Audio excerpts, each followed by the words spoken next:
Hi hello నమస్తే welcome to Srinivas me channel.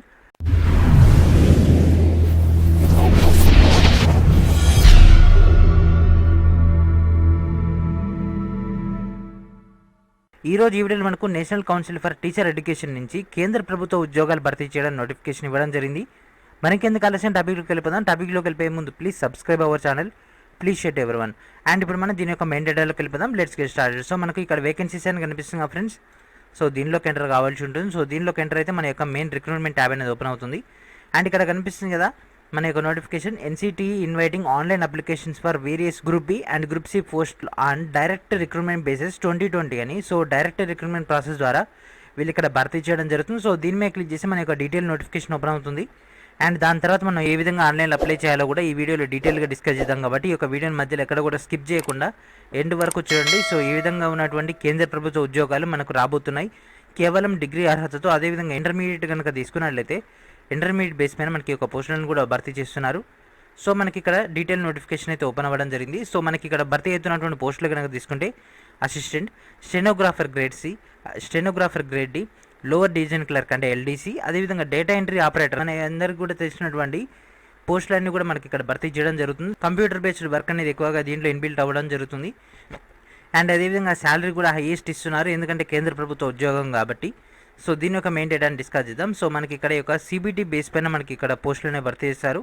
CBT అయిపోయిన తర్వాత టెస్ట్ ఉంటుంది. అయితే సిబిటీ ఎగ్జామ్ అనేది ఇది నేషనల్ లెవెల్ కదా సార్, మరి ఎక్కడ ఏ రాంచీలోనో లేకపోతే ఏ ఢిల్లీలో ఉంటుంది అన్నటువంటి టెన్షన్ అవసరం లేదు. మన యొక్క ఏపీ అండ్ తెలంగాణలోనే పరీక్షా కేంద్రాలు ఉంటాయి.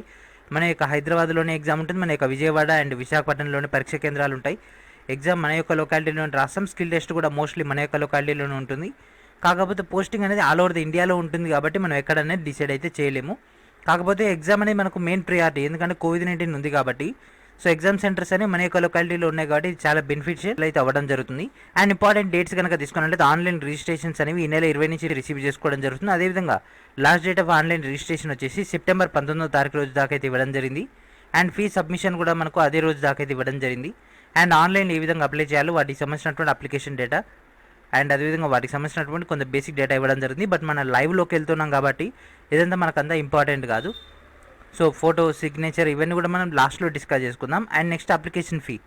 సో అప్లికేషన్ ఫీ కనుక తీసుకున్నట్లయితే అసిస్టెంట్ అండ్ స్టెనోగ్రాఫర్ గ్రేడ్ సికి మాత్రం 1250 రూపాయలు ఫీ పేమెంట్ చేయాల్సి ఉంటుంది. అదేవిధంగా స్టెనోగ్రాఫర్ గ్రేడ్ టీ, ఎల్డీసీ, అదేవిధంగా డేటా ఎంట్రీ ఆపరేటర్కి మాత్రం 1000 రూపాయలు పేమెంట్ చేస్తే సరిపోతుంది.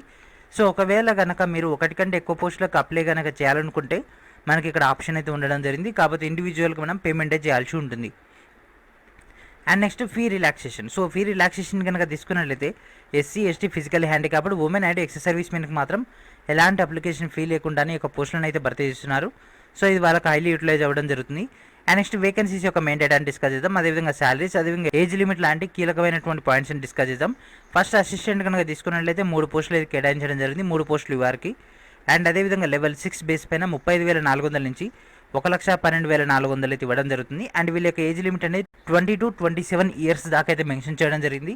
అండ్ అదేవిధంగా ఈ యొక్క టోటల్ డేటా అంతా కూడా మనకు ఓసీ కేటగిరీలో వర్తిస్తుంది, లేదా యూఆర్ కేటగిరీలో మనం గుర్తుంచుకోవాల్సి ఉంటుంది. సో మనకు ఓబీసీ, ఎస్సీ, ఎస్టీకి రిలాక్సేషన్ వర్తిస్తుంది. స్టెనోగ్రాఫర్ గ్రేడ్ సి కనుక తీసుకున్నట్లయితే ఒక పోస్ట్ యూఆర్కి, ఒకటి ఎస్టీకి కేటాయించడం జరిగింది, ఒకటి ఫిజికల్లీ హ్యాండిక్యాప్డ్ పర్సన్కి. ఓవరాల్గా మనకు 3 పోస్టులు 35,400 నుంచి 1,12,400 శాలరీ ఇస్తున్నారు. ఏజ్ లిమిట్ అనేది 18 నుంచి 27 ఇయర్స్ దాకా మెన్షన్ చేయడం జరిగింది. And next stenographer grade D కనుక తీసుకున్నట్లయితే యూఆర్కి 4, ఓబీసీకి 2, అదేవిధంగా ఓవరాల్గా మనకు 6 పోస్టులు అయితే కేటాయించడం జరిగింది. 25,500 నుంచి 81,000 దాకా అయితే మనకి శాలరీ అయితే ఇస్తున్నారు. 18 నుంచి 27 ఇయర్స్ దాకా అయితే మెన్షన్ చేయడం జరిగింది. డిఈఓ డేటా ఎంట్రీ ఆపరేటర్కి ఒక పోస్టు యూఆర్ కేటాయించడం జరిగింది. 25,500 నుంచి 81,100 దాకా అయితే శాలరీ ఇస్తున్నారు. 18 to 25 ఇయర్స్ దాకా అయితే అపరేజ్ లిమిట్ అనేది మెన్షన్ చేయడం జరిగింది. ఎల్డీసీ కనుక తీసుకున్నట్లయితే 2 పోస్టులు యూఆర్కి, 2 ఓబీసీకి, అదేవిధంగా ఒకటి ఫిజికల్లీ హ్యాండిక్యాప్డ్ పర్సన్కి. మొత్తం మీద మనకు 5 పోస్టులు అయితే కేటాయించడం జరిగింది. 19,900 నుంచి 63,200 అయితే ఇస్తున్నారు. 18 నుంచి 27 ఇయర్స్ దాకా అయితే అపరేజ్ లిమిట్ అనేది మెన్షన్ చేయడం జరిగింది. మొత్తం మీద మనకి ఇక్కడ 18 పోస్టులు అయితే కేటాయించడం జరిగింది. And next eligibility and education qualification లాంటి కీలకమైనటువంటి డేటా ఫ్రెండ్స్. సో మనకి ఇక్కడ అసిస్టెంట్ కనుక తీసుకున్నట్లయితే డిగ్రీ బేస్ పైన ఒక పోస్టులను భర్తీ చేస్తున్నారు. సో మీరు BA, BSc, BCom, BZC, BTech, BPharm ఏదైనా కూడా మీరు ఎలిజిబుల్ కాబట్టి మీరు డైరెక్ట్గా దీనికి అప్లై చేసుకోవచ్చు. సో ఎక్స్పీరియన్స్ లేకున్నా కూడా దీనికి అప్లై చేసుకోవచ్చు. ఎందుకంటే ఇక్కడ మనకు డిజైరబుల్ అని ఇవ్వడం జరిగింది. సో ఇది ఉన్న వాళ్ళకి ప్రిఫరెన్స్ ఇవ్వడం జరుగుతుంది. సో డిజైరబుల్ కనుక తీసుకున్నట్లయితే 2 years experience in the administration establishment stores or accounts in central or state government or autonomous లేదా అదర్ ఆర్గనైజేషన్లో చేసిన వాళ్ళ అర్హులు. Facility in computer applications, so basics of computer applications అనే అవగాహన ఉంటే సరిపోతుంది. అంటే మనకి ఇక్కడ పీపీటీ కానీ, అదేవిధంగా వర్డ్ కానీ, అదేవిధంగా ఎక్సెల్ కానీ వాటికి సంబంధించి 1 month కోర్స్ ఉంటుంది. ఆ యొక్క 1 month కోర్స్ తీసుకుంటే మీకు టోటల్ డేటా అనేది అందుబాటులో వచ్చేస్తుంది. సో ఇది పెద్ద ఇష్యూ అయితే కాదు. సో ఎగ్జామ్ అయిపోయిన తర్వాతైనా మనం యొక్క టోటల్ డేటాని అరేంజ్ చేసుకోవచ్చు. And next stenographer grade C కనుక తీసుకున్నట్లయితే ఇంటర్మీడియట్ పాస్ అయి ఉండాలి. అండ్ దాంతోపాటు ఖచ్చితంగా మనకి ఇక్కడ 100 words per minute in Hindi లేదా ఇంగ్లీష్ అని మనకు షార్ట్ హ్యాండ్లో రావాల్సి ఉంటుంది. అదేవిధంగా డేటా ఎంట్రీ, అదేవిధంగా వర్డ్ ప్రాసెసింగ్ పైన మనకు స్కిల్ అయితే ఉండాల్సి ఉంటుంది. సో దీనికి ఇక్కడ డిజైరబుల్ ఇవ్వలేదు. సో ఖచ్చితంగా ఇంటర్మీడియట్తో పాటు ఈ యొక్క కోర్స్ అనేది రావాల్సి ఉంటుంది. And next stenographer grade D. So stenographer grade D కనుక తీసుకున్నట్లయితే ఇంటర్మీడియట్ పాస్ అయి ఉండాలి. అండ్ దాంతోపాటు స్కిల్ టెస్ట్ నామ్స్ డిక్టేషన్ సంబంధించి 10 minutesలలో 80 words per minute. అదేవిధంగా ట్రాన్స్క్రిప్షన్ కనుక తీసుకున్నట్లయితే మనకి ఇక్కడ 65 నిమిషాలు ఇంగ్లీష్కి, అదేవిధంగా 75 నిమిషాలు హిందీకి అయితే ఇవ్వడం జరుగుతుంది. అదేవిధంగా 50 minutes for the English and అదేవిధంగా 65 minutes ఫర్ ద హిందీకి మనకు కంప్యూటర్ బేస్ పైన అయితే ఇవ్వడం జరుగుతుంది. సో దీంట్లో ఏదో ఒకటి సెలెక్ట్ చేస్తారు, మనకు అక్కడ ఉన్నటువంటి అవైలబిలిటీని బట్టి తీసుకోవడం జరుగుతుంది. అండ్ నెక్స్ట్ డేటా ఎంట్రీ ఆపరేటర్కి ఇంటర్మీడియట్ పాస్ అయి ఉండాలి. అదేవిధంగా 15,000 కీ డిప్రెషన్ పర్ హవర్ మనకు డేటా ఎంట్రీ వర్క్ అయితే ఇవ్వడం జరుగుతుంది. ఆ యొక్క వర్క్ని మనం సక్సెస్ఫుల్గా వాళ్ళకు చేయాల్సి ఉంటుంది, ఎందుకంటే ఇదంతా కూడా స్కిల్ టెస్ట్ కాబట్టి. And next LDC. So LDC కనుక తీసుకున్నట్లయితే ఇంటర్మీడియట్తో పాటు 35 words per minute in English లేదా 30 words per minute in Hindi ఆయన కంప్యూటర్ బేస్ పైన ఆయన కంప్యూటర్ మనం టైప్ చేసి ఇవ్వాల్సి ఉంటుంది. అదేవిధంగా 10,500 కేడీపీహెచ్ కానీ 9,000 కేడీపీహెచ్ కానీ at least 5 key depressions per each word అని మనకు అక్కడ మెయింటైన్ చేయాల్సి ఉంటుంది. బేసిక్స్ ఆఫ్ కంప్యూటర్ పైన అవగాహన ఉండాలి. ఓన్లీ అండ్ కంప్యూటర్స్ యొక్క స్కిల్ టెస్ట్ అనేది మొత్తం కంప్యూటర్ బేస్ పైన ఉంటుంది కాబట్టి దానికి సంబంధించి మనకు ఐడియా అయితే ఉండాల్సి ఉంటుంది. And next eligibility cut off date, అదేవిధంగా ఏజ్ రిలాక్సేషన్ మొత్తం డేటా అంతా కూడా as per data 19th September 2020 కల్లా మనకు డిక్లేర్ చేయడం జరిగింది కాబట్టి who are final year they are not eligible. So already మనకు September 19th కల్లా మీ యొక్క అకాడమిక్ మొత్తం కంప్లీట్ అయిపోయి ఉండాలి. మీ యొక్క మెయిన్ మెమోస్ అని మీ హ్యాండ్ ఓవర్లో రావాల్సి ఉంటుంది. అదేవిధంగా ఏజ్ రిలాక్సేషన్ కనుక తీసుకున్నట్లయితే ఓబీసీకి 3 years, ఎస్సీ ఎస్టీకి 5 years, అదేవిధంగా ఎన్సిటీ ఎంప్లాయీస్కి 55 years దాకా మెన్షన్ చేయడం జరిగింది. అదేవిధంగా ఫిజికల్ హ్యాండిక్యాప్డ్ పర్సన్ సంబంధించి అదేవిధంగా వాటికి సంబంధించినటువంటి రిలాక్సేషన్ కూడా వర్తిస్తుంది. సో ఇక్కడ మనకు కొంత బేసిక్ డేటా ఇవ్వడం జరిగింది. సో స్కీమ్ ఆఫ్ ఎగ్జామినేషన్ కనుక తీసుకున్నట్లయితే మనకి ఇక్కడ ఈచ్ అండ్ ఎవ్రీ పోస్ట్ వైజ్గా డేటా అయితే ఇవ్వడం జరిగింది. ఫస్ట్ వచ్చేసి అసిస్టెంట్.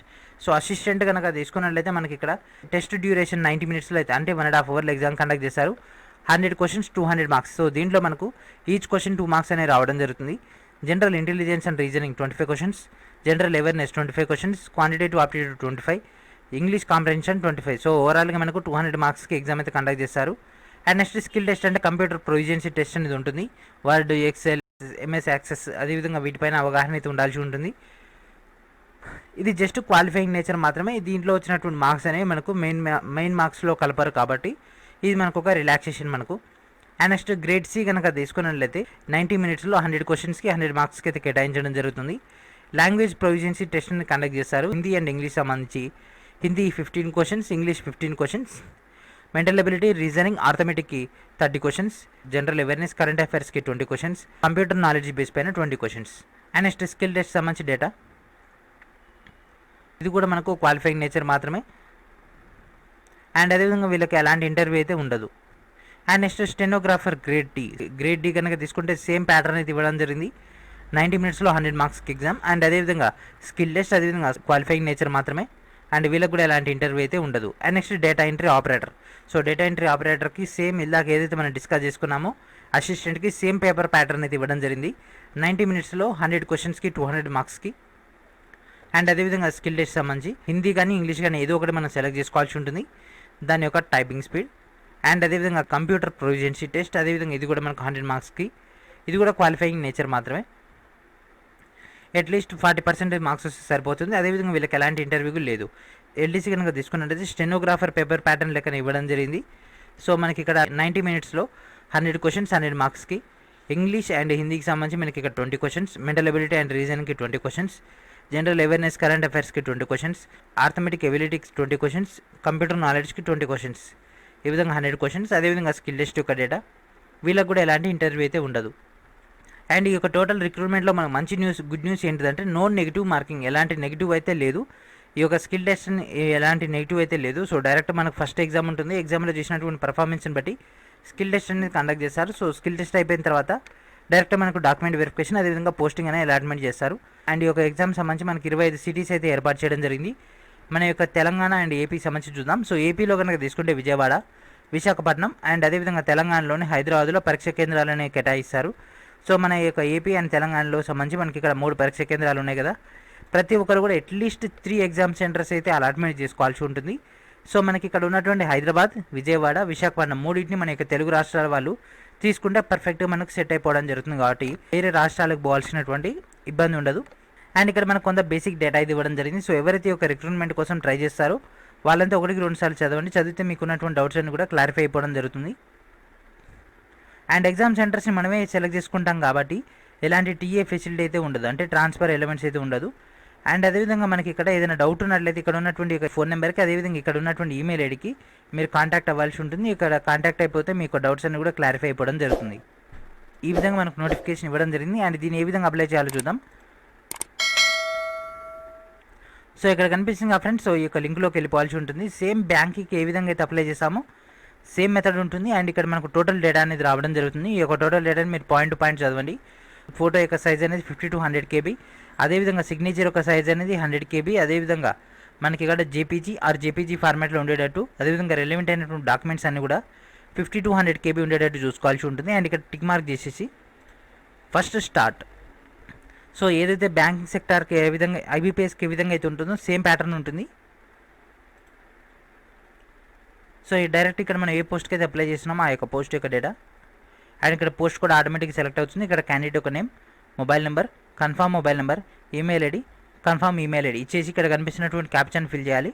సబ్మిట్ క్లిక్ చేసిన తర్వాత మన యొక్క ఈమెయిల్ ఐడికి మనకు లాగిన్ ఐడి అండ్ పాస్వర్డ్ అనేది జనరేట్ అవుతుంది. లాగిన్ ఐడి అండ్ పాస్వర్డ్ని మనం ఇక్కడ నెక్స్ట్ కనిపిస్తున్నటువంటి ఈ యొక్క డేటాలోకి రావాల్సి ఉంటుంది. ఆల్రెడీ రిజిస్టర్డ్ క్యాండిడేట్స్ అని కనిపిస్తుంది కదా, ఇక్కడికి ఎంటర్ కావాల్సి ఉంటుంది. ఇక్కడ యూజర్ ఐడి అని మనకి ఈ విధంగా జనరేట్ అవుతుంది. పాస్వర్డ్ అనేది మనం ఆల్రెడీ మనకు వచ్చింది కదా, ఆ యొక్క డేటాను ఎంటర్ చేసి లాగిన్లోకి వెళ్ళిపోయిన తర్వాత మన యొక్క పర్సనల్, ప్రొఫెషనల్, అదేవిధంగా ఎక్స్పీరియన్స్ లాంటి డేటా అనేది కూడా ఎంటర్ చేయాల్సి ఉంటుంది. ఆ యొక్క టోటల్ డేటా ఎంటర్ చేసిన తర్వాత నెక్స్ట్ ఫీ పేమెంట్ ఉంటుంది. సో ఫీ పేమెంట్ అయిపోయిన తర్వాత నెక్స్ట్ మనకు ఫైనల్గా మన యొక్క అప్లికేషన్ ఫామ్ అనేది సబ్మిట్ అయిపోవడం జరుగుతుంది. దెన్ మనకు అప్లికేషన్ ఫామ్ అనేది ప్రింట్అవుట్ రావడం జరుగుతుంది for the future reference. So ఈ విధంగా మనకు డేటా అయితే ఇవ్వడం జరిగింది. అండ్ అదేవిధంగా డీటెయిల్డ్ సిలబస్ మాత్రం మనకైతే ఇవ్వలేదు. మేబీ మనకు త్వరలో ఇవ్వచ్చు, లేకపోతే యాజ్ పర్ ద డేటా ప్రకారం మనం ఏదైనా ఒక స్టాండర్డ్ బుక్ నుంచి ఒక పాయింట్స్ అన్నిటిని కూడా తీసుకుంటే సరిపోతుంది. సో ఇది ఫ్రెండ్స్ ఈరోజు వీడియో. మనకైతే ఒక ఎన్సిటీ నుంచి నోటిఫికేషన్ రిలీజ్ చేయడం జరిగింది. కేంద్ర ప్రభుత్వ ఉద్యోగాలు అయితే భర్తీ చేస్తున్నారు. సో ఈ యొక్క టోటల్ డేటా అంతా కూడా ఈ వీడియో కింద ఉన్నటువంటి డిస్క్రిప్షన్లో ఉంటుంది. మీరు అక్కడ నుంచి పాయింట్ టు పాయింట్ గ్యాదర్ చేసుకోవచ్చు. So thank friends, thanks for watching.